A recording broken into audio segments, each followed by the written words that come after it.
આજની રેસીપી ખૂબ જ સ્પેશિયલ છે। આ રેસીપીની મેથડ તમારી ફેવરેટ રેસીપીના લિસ્ટમાં ચોક્કસથી નોટ કરી લેજો।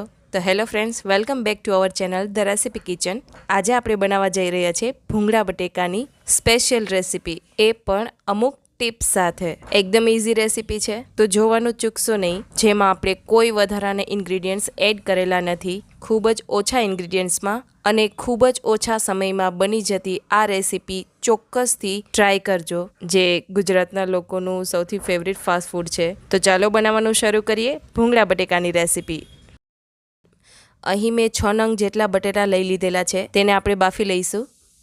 બફાઈ ગયા પછી આપણે તેને થોડા ઠંડા કરી લઈશું। હવે ભૂંગળા તળવા માટે અહીં મેં એક કડાઈમાં તેલ લઈ લીધેલું છે, તો આપણે તેમાં ભૂંગળા તળી લઈશું। મોસ્ટલી ભૂંગળા બટેકામાં આ ટાઈપના નાની સાઇઝના ભૂંગળા છે એ મળતા હોય છે, તો આપણે એ જ સાઇઝના ભૂંગળા છે એ તળીશું। લસણિયા બટેકા અને ભૂંગળાની રેસીપી તો બધી જગ્યાએ ફેમસ હોય છે, દરેકની અલગ અલગ ખાસિયત હોય છે અને ઘણી બધી રેસીપી પણ વિડીયોમાં આપણને જોવા મળે છે। મોસ્ટલી લસણિયા બટેકા બનાવવા માટે ઘણા બધા ઇન્ગ્રીડિયન્ટ્સનો યુઝ કરીને લસણની ગ્રેવી બનાવવામાં આવે છે, અને જનરલી તે લસણની ગ્રેવી છે એ તેલમાં વઘારીને સર્વ કરતા હોય છે, પણ આપણે અહીં એવું નથી કરવાનું। થોડું અલગ ટિપ્સ સાથે આપણે બનાવીશું, જે એકદમ લારી પર મળે તેવા લસણિયા બટેકા આજે આપણે બનાવીશું। આગળ જોઈએ, આ રેસીપી મોસ્ટલી યંગ જનરેશનમાં ખવાતી હોય છે, પણ આ રેસીપી આપણે બધા જ લોકો ખાઈ શકે તેવી રીતે બનાવીશું। તમે તમારી મેથડ ભૂલીને આ મેથડથી રેસીપી બનાવશો એની ગેરંટી છે। અહીં આપણા ભૂંગળા તળાઈ ગયા છે, તમે જોઈ શકો છો। હવે આપણે બટેટા છે એ ઠંડા પડી ગયા છે, એને આપણે આ રીતે તેની સ્કિન કાઢી લઈશું। તમે જોઈ શકો છો અહીં બટેકાની આપણે સ્કિન કાઢી અને આ રીતે રેડી કરી દીધા છે। હવે જે મેઇન લસણની ચટણી કે ગ્રેવી છે એ આપણે રેડી કરવાના છે, અને એ પણ ખાસ ટીપ સાથે। તો ચાલો જોઈ લઈએ। અહીં મેં 20 થી 25 નંગ જેટલી લસણની કળી લીધેલી છે, તમે જોઈ શકો છો। મીડિયમ સાઇઝની છે, તમે મોટી સાઇઝની હોય તો 10 કે 15 જેટલી લઈ શકો છો। અહીં મેં તેમાં હાફ ટીસ્પૂન જેટલું નમક એડ કરેલું છે, તેને આ રીતે ક્રશ કરી અને વાટી લઈશું। આ રીતની પેસ્ટ તૈયાર થઈ જાય એટલે તેમાં 4 મોટી ચમચી જેટલું મરચું પાવડર લેવાનું છે। મેં મિક્સ મરચું લીધેલું છે, જેમાં હાફ પોર્શન કાશ્મીરી મરચું છે અને હાફ પોર્શન રેશમ પટ્ટો મરચું છે। તેમાં થોડું પાણી એડ કરી અને આ રીતની લસણની ચટણી છે એ આપણે બનાવી લઈશું। આમ તો જનરલી લસણિયા બટેકા અને ભૂંગળા છે એ થોડા સ્પાઇસી જ હોય છે, પણ તમે લોકો તીખું ન ખાતા હોય તો તમે કાશ્મીરી મરચું છે એ વધારે એડ કરી શકો છો। તમે જોઈ શકો છો આપણી લસણની ચટણી છે એ રેડી થઈ ગઈ છે। હવે આ ચટણીમાંથી 2 મોટી ચમચી ભરીને આપણે અલગથી કાઢી લઈશું એક વાસણમાં। તેમાં આપણે 5 કે 6 ટેબલ સ્પૂન જેટલું પાણી એડ કરીશું। ફરીથી તમે જોઈ શકો છો આ રીતની લસણની ચટણીની પેસ્ટ આપણી રેડી છે। હવે મેઇન પોઈન્ટ, જે મેં તમને સિક્રેટ ટીપ કહી હતી, તે છે આ બાફેલા બટેકા। હા, તમે સાચું જ સાંભળ્યું છે, મોસ્ટલી લારીવાળા લસણની ચટણીને થિકનેસ આપવા માટે તેમાં બાફેલા બટેકાનો યુઝ કરતા હોય છે। તો અહીં આપણે એ જ કરશું। જે બટેકા મેં બાફીને રાખેલા હતા તેમાંથી આ રીતના 2 પીસ બટેકાના લઈ અને તેને મેશ કરી લઈશું આ રીતે, તમે જોઈ શકો છો।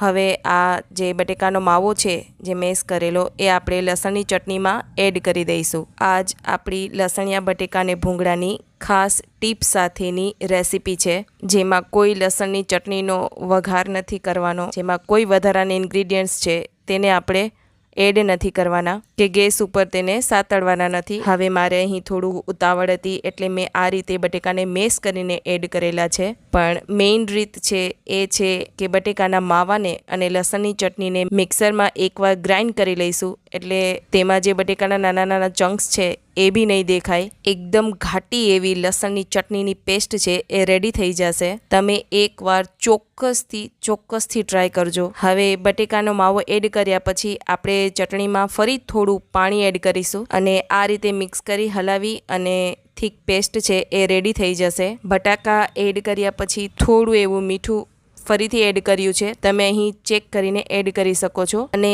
મને થોડી એવી વધારે હજી થીક પેસ્ટ લાગતી હતી એટલે મેં થોડું ફરીથી પાણી એડ કર્યું છે। તમે જોઈ શકો છો આ રીતની ચટણીની કન્સિસ્ટન્સી મેં રાખેલી છે। આ રીતની આપણી ચટણી છે એ રેડી કરવાની છે, કેમ કે માત્ર લસણની ચટણી, આદુ કે મરચાં કે બીજા ઇન્ગ્રીડિયન્ટ્સ આપણે એડ કરીશું જે વધારે ને વધારે સ્પાઇસીનેસ આપે છે અને જે હેલ્થ માટે પણ સારું નથી. તો આ રીતે બટેકાનો માવો એડ કરીને લસણની ચટણીને થિકનેસ આપવામાં આવે છે, જે ખાવામાં પણ ખૂબ જ ટેસ્ટી લાગે છે. હવે ગ્રેવીમાં થોડી સાઈન આપવા માટે અને એકદમ ટેસ્ટી લાગે એટલે થોડો એવો આપણે તેલનો તડકો મૂકી દઈશું. અહીં મેં વઘારિયામાં એક નાનો ચમચો તેલનો એડ કર્યો છે. તેને આપણે થોડું ગરમ કરી લઈશું. થોડા એવા ધુઆ ઉપર આવે અને તેલ સારું એવું ગરમ થઈ જાય એટલે આ જ ગરમ તેલ આપણે જે લસણની ચટણીની પેસ્ટ બનાવી છે તેમાં આપણે આ રીતે એડ કરી દઈશું.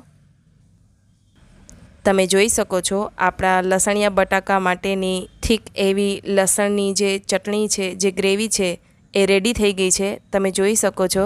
તમને હું થોડું નજીકથી બતાવું તો બસ હવે આપણે એસેમ્બલ કરીશું. સૌપ્રથમ એક પ્લેટમાં મેં જે બટેટા બાફીને રાખેલા હતા તે આપણે લઈ લઈશું. આ રીતે અરેન્જ કરી લઈશું. તેના ઉપર આ રીતે લસણની જે ગ્રેવી આપણે બનાવી હમણાં જ તે આ રીતે એક એક બટેકા ઉપર પોર કરી દઈશું. આ જે લસણની ચટણી છે, જે ગ્રેવી છે એ તમે ગમે તેટલી યુઝ કરશો, ગમે તેટલી એડ કરશો તો પણ તમને એકદમ સ્પાઇસી નહીં લાગે અને ખાવામાં તો ખૂબ જ ટેસ્ટી લાગશે. આ રીતે ગ્રેવી બનાવીને જે લસણિયા બટેકા બનાવશો તો બધા જ લોકો ઘરમાં ખાઈ શકશે. ગ્રેવી એડ કર્યા પછી આપણે બટાકાને આ રીતે નાના નાના પીસમાં કટ કરી લઈશું. હવે ફરીથી આપણે એક પ્લેટમાં આ લસણિયા બટેકાને આપણે સર્વ કરીશું. મેં અહીં એક નાની એવી ડીશમાં સર્વ કરેલા છે.